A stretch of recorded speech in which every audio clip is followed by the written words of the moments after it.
This is Willie over at the Federation of Fly Fishermen in Livingston, and today we're going to be tying Willie's Rubber May.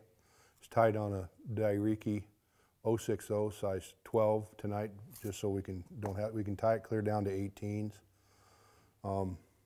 It's a terrific little nymph that I use on the lakes and the rivers.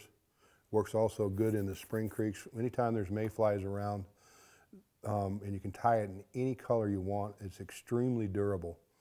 You can change out the tails from tonight I'm going to be using teal flank feathers and for the tail. You can use mallard. And what I'm going to do, I just strip that down off the edges so I can peel off just a little piece of stuff for tail. Just a little piece like so. And I'll measure that, and I want it to be the length of the shank on there, so you can just set it up there like that. And I'm going to be using an olive 70 denier Flymaster Plus thread.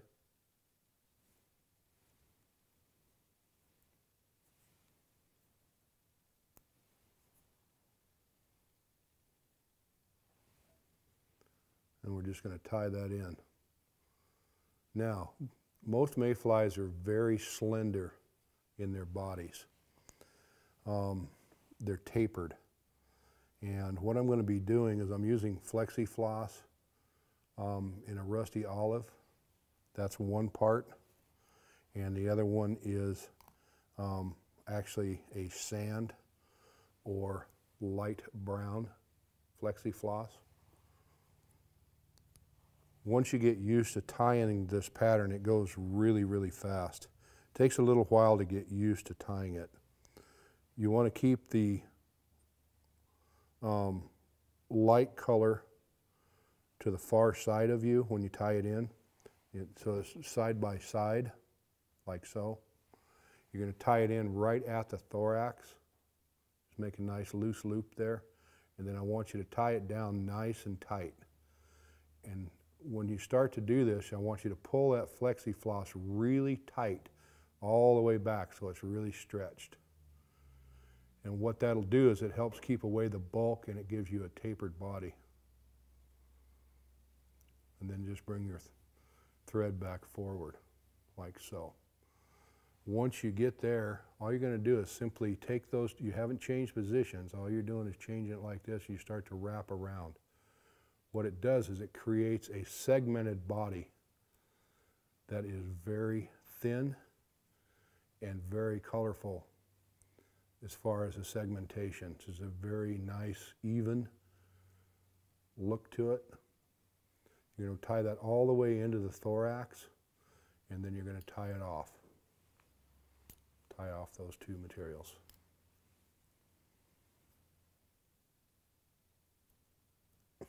And then tie it down good and tight.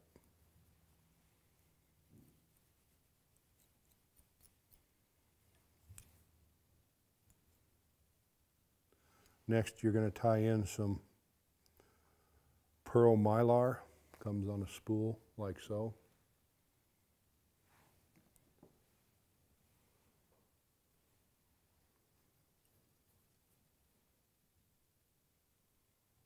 Tie that down nice and tight.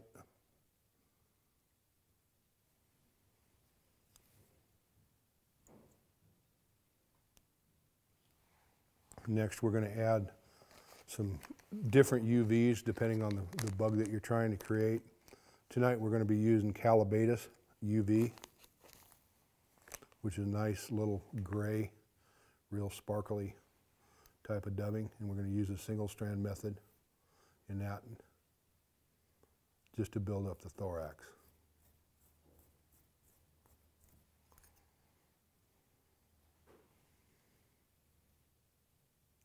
One thing that's nice about this dubbing is the more it gets pulled out, the more leg or movement it has in the thorax, which is really nice. And you can see as I'm pulling that apart right there and pulling the excess off, it's giving us legs already. I'm just going to kind of pull it back like so.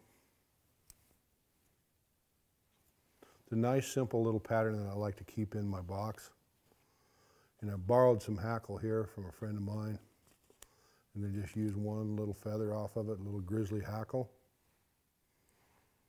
And we're going to strip it off at the bottom. Just kind of strip that hackle off and then cut it. Probably missed that, but we'll get it back in there. We're going to tie that in closest to us and angled towards the back.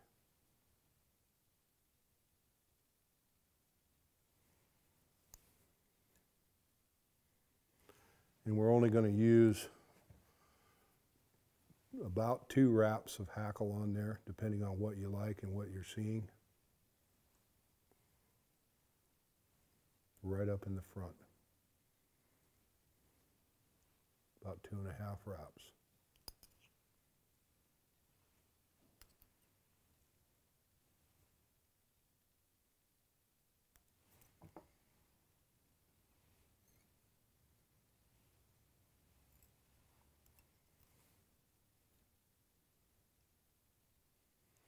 Next, we're going to bring the flash up over the top. This will make our little flashback wing case. It also, the Mylar will take on the color of whatever dubbing you put underneath it. I'm going to give it 3 good wraps, and then I'm going to bring it back this direction and tie it down again. What that does is it locks that Mylar into place. So if a fish comes up and chews on it, it'll actually stay in there a little better. Clip that off.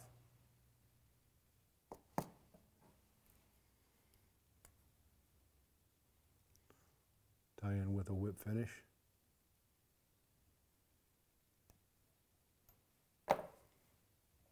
Add head cement and the fly is done.